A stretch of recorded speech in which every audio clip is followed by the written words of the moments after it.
नमस्कार, ये आकाशवाणी पटना है। अब आप खालिद रशीद से प्रादेशिक समाचार सुनिए। पहले मुख्य समाचार। कोरोना महामारी के कारण अंतर्राष्ट्रीय उड़ानों पर प्रतिबंध 31 अगस्त तक बढ़ाया गया।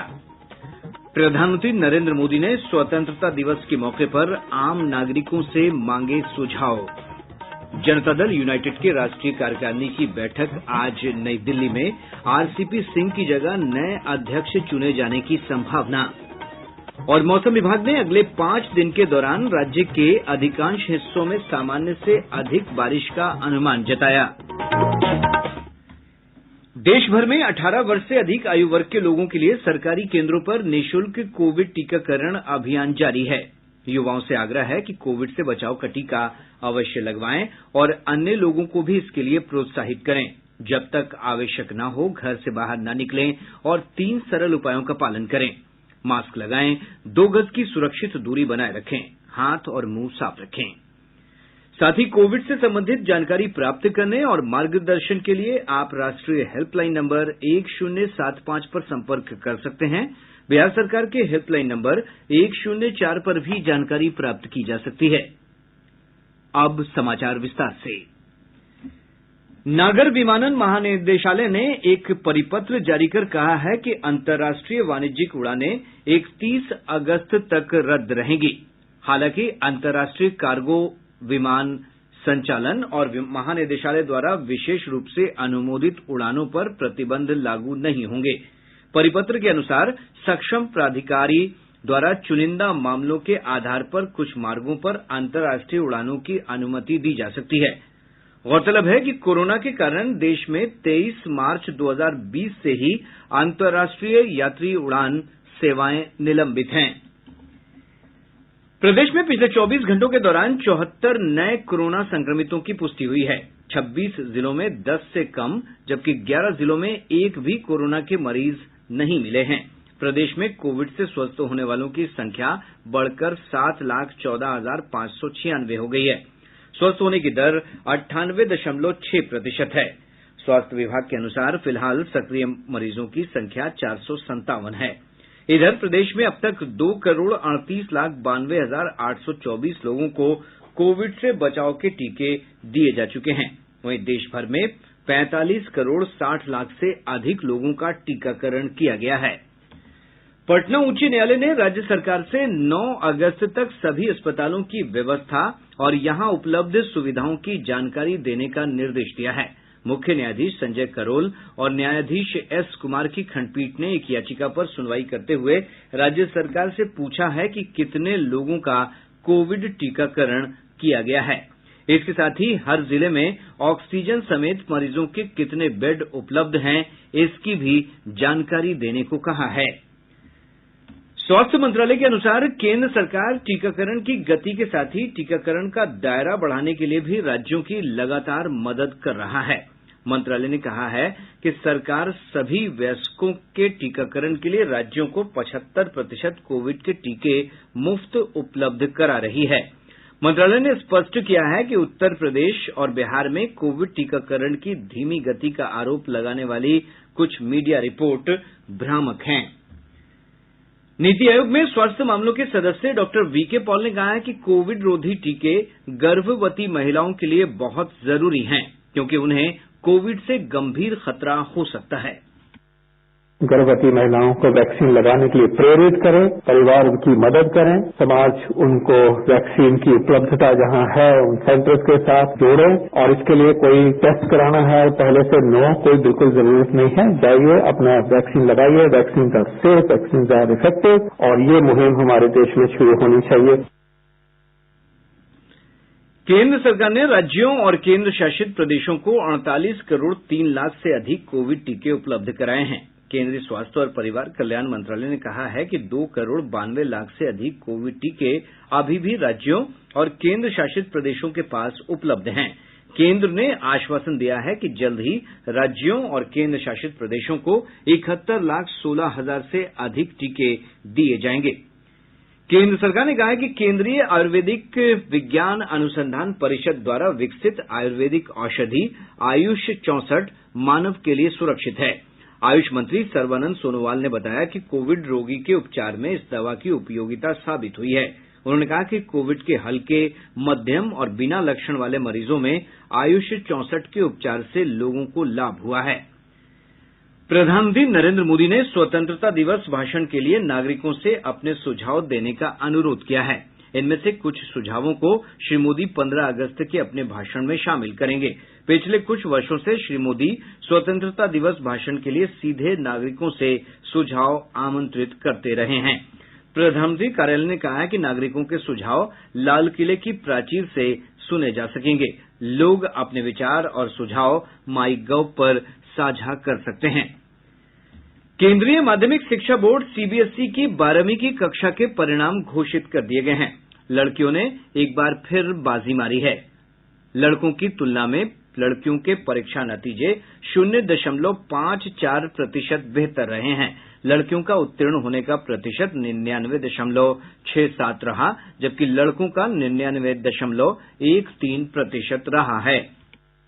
इस साल 12वीं की परीक्षा में 13 लाख छात्रों में से कुल 12,96,318 छात्र सफल रहे। 1,50,000 से अधिक छात्रों को 90% से अधिक अंक प्राप्त हुए। वहीं केंद्रीय विद्यालय और केंद्रीय तिब्बत स्कूल प्रशासन के छात्रों के परिणाम 100% रहे, जबकि जवाहर नवोदय विद्यालय के 99.94% विद्यार्थी सफल रहे। हालांकि 65,000 विद्यार्थियों का परिणाम अभी प्रक्रिया में है और इनका परिणाम अगले महीने की 5 तारीख तक घोषित किया जाएगा।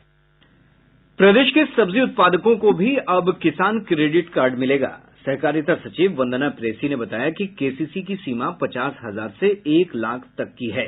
किसान अपनी जरूरत के अनुसार बैंक से राशि ले सकते हैं। समय पर ऋण वापसी करते हैं तो इसका लाभ उन्हें दूसरी बार भी मिलेगा।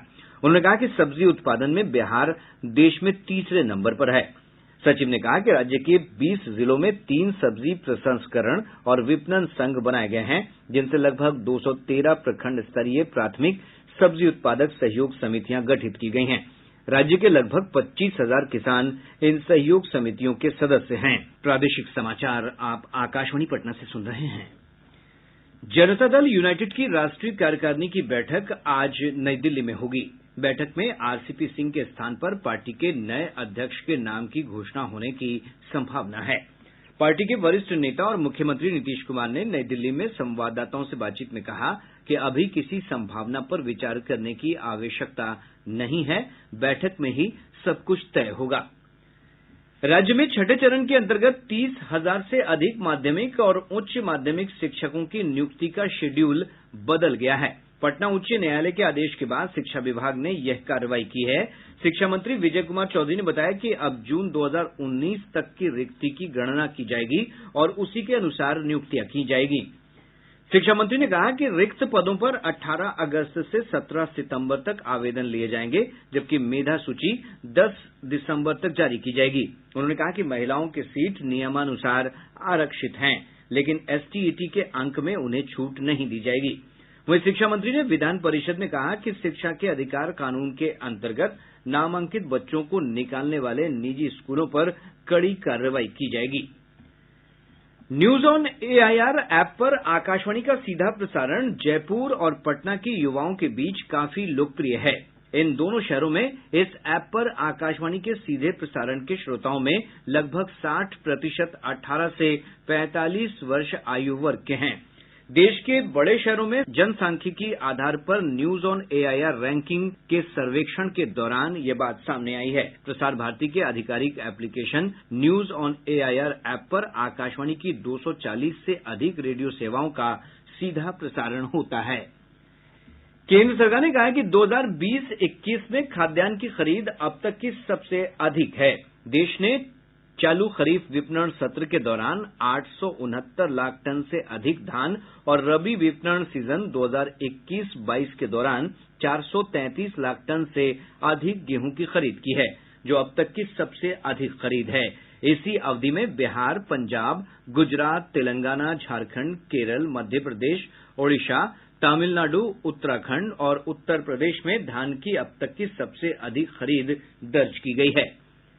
केंद्र सरकार ने कहा है कि इस वर्ष 15 मई से 31 अक्टूबर की सीमित अवधि के लिए अरहर, उड़द और मूंग दाल को प्रतिबंधित श्रेणी से हटाकर स्वतंत्र श्रेणी में लाने के लिए आयात नीति में परिवर्तन किया गया है। घरेलू बाजार में दाल की उपलब्धता बढ़ाने तथा सहजता से इसकी आपूर्ति सुनिश्चित करने के लिए यह फैसला किया गया है। कृषि मंत्री नरेंद्र सिंह तोमर ने कहा है कि अरहर और उड़द के लिए 6,300 रुपये तथा मूंग के लिए 7,275 रुपये प्रति क्विंटल न्यूनतम समर्थन मूल्य तय किया गया है। देश में 92.8% राशन कार्ड आधार नंबर से जोड़े जा चुके हैं। राज्यों और केंद्र शासित प्रदेशों ने 21 करोड़ 91 लाख राशन कार्डों को आधार से जोड़ने का काम पूरा कर लिया है और राष्ट्रीय स्तर पर लगभग 71 करोड़ लोग लाभान्वित हुए हैं। उपभोक्ता कार्य, खाद्य और सार्वजनिक वितरण राज्य मंत्री साध्वी निरंजन ज्योति ने राज्यसभा में कहा कि 23 जुलाई तक देश में लगभग 4,98,000 उचित मूल्य की दुकानें इलेक्ट्रॉनिक प्वाइंट ऑफ सेल उपकरण से लैस हो चुकी हैं। एक राष्ट्र एक राशन कार्ड के तहत मासिक आधार पर औसतन लगभग 1 करोड़ 50 लाख पोर्टेबिलिटी ट्रांजैक्शन यानी सुगम लेन देन हुआ है। मौसम विभाग ने अगले 5 दिन के दौरान राज्य के अधिकांश हिस्सों में सामान्य से अधिक बारिश की आशंका जताई है। मौसम विज्ञान केंद्र पटना के अनुसार बंगाल की खाड़ी में बना कम दबाव का क्षेत्र धीरे धीरे प्रदेश की ओर बढ़ रहा है, जिससे बारिश के आसार बने हुए हैं। इसके साथ ही राज्य में पूर्वैया हवा के भी 40 किलोमीटर प्रति घंटे की रफ्तार से चलने की संभावना है। मौसम वैज्ञानिक एसके मंडल ने बताया कि कुछ स्थानों पर भारी बारिश की भी आशंका है। मानसून की ट्रफ रेखा समुद्र तल पर गंगानगर, नरनौल, दक्षिण उत्तर प्रदेश के निम्न दबाव के क्षेत्र, गया होते हुए गंगे पश्चिम बंगाल एवं झारखंड से होकर बंगाल की खाड़ी तक गुजर रही है। इन मौसमी सिस्टम के प्रभाव से अगले 2 दिनों तक दक्षिण बिहार के अधिकांश स्थानों पर मेघ गर्जन के साथ मध्यम स्तर की वर्षा एवं 1-2 स्थानों पर भारी वर्षा का पूर्वानुमान है, जबकि उत्तर बिहार के कुछ स्थानों पर हल्की से मध्यम वर्षा होने का संभावना है। मुंगेर जिले की पुलिस ने सखौल गांव से नक्सली गणेश ठाकुर को गिरफ्तार कर लिया है। गिरफ्तार नक्सली से पूछताछ की जा रही है। मुजफ्फरपुर जिले में काठी थाना क्षेत्र से पुलिस ने 1 करोड़ रुपए की शराब के साथ 2 लोगों को गिरफ्तार किया है। केंद्र सरकार ने केंद्रीय मंत्रालयों और राज्य सरकारों के अधिकारियों को कोरोना संबंधी मामलों की शिकायत को 3 दिन के अंदर दूर करने का निर्देश दिया है। अब पटना से प्रकाशित प्रमुख समाचार पत्रों की सुर्खियां। आज के सभी समाचार पत्रों ने अलग अलग खबरों को प्रमुखता से प्रकाशित किया है। हिन्दुस्तान की सुर्खी है, सीएम के नेतृत्व में पीएम से मिलेगा प्रतिनिधि मंडल। दैनिक जागरण की बड़ी खबर है, गरीब सवर्ण अभ्यर्थी नहीं होने पर रिक्ति होगी खत्म। प्रभात खबर लिखता है, सरकारी रेट सिर्फ नाम का, 3 गुनी कीमत पर मिल रहा है बालू। दैनिक भास्कर ने पटना के डिप्टी मेयर के अविश्वास प्रस्ताव पर लिखा है, सीता से हारी डिप्टी मेयर मीरा। दैनिक आज अखबार की सुर्खी है, चेचक जितनी आसानी से फैल सकता है डेल्टा वेरिएंट। और अब अंत में मुख्य समाचार एक बार फिर। कोरोना महामारी के कारण अंतर्राष्ट्रीय उड़ानों पर प्रतिबंध 31 अगस्त तक बढ़ाया गया। प्रधानमंत्री नरेंद्र मोदी ने स्वतंत्रता दिवस के मौके पर आम नागरिकों से मांगे सुझाव। जनता दल यूनाइटेड के राष्ट्रीय कार्यकारिणी की बैठक आज नई दिल्ली में, आरसीपी सिंह की जगह नए अध्यक्ष चुने जाने की संभावना। और मौसम विभाग ने अगले 5 दिन के दौरान राज्य के अधिकांश हिस्सों में सामान्य से अधिक बारिश का अनुमान जताया। इसके साथ ही आकाशवाणी पटना से प्रसारित प्रादेशिक समाचार का ये अंक समाप्त हुआ।